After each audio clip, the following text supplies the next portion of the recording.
llamar. Está patentado, si queréis usarlo. Lo podéis hacer, pero para usarlo tenéis que pagar. No, mentira. Este otoño ya es un invierno de ganas.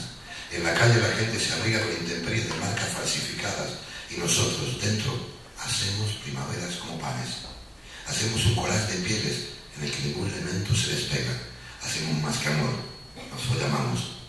Se quejan por el ruido los árboles metálicos, protestan los pájaros de madera que nunca volarán tan alto, maullan ofendidos los gatos de plástico y las paredes agraviadas dicen que las arañas o que les pegas amorosos cabezazos. Por suerte, no tenemos ropa para vestirnos y ser otros, ni tiempo para salir a disculparnos. El tiempo se ha suicidado, saltando por mis balcones, mientras nosotros seguimos dentro, tan ajenos, tan mutuos, egoístas, solidarios, más queriendo, fue la mano.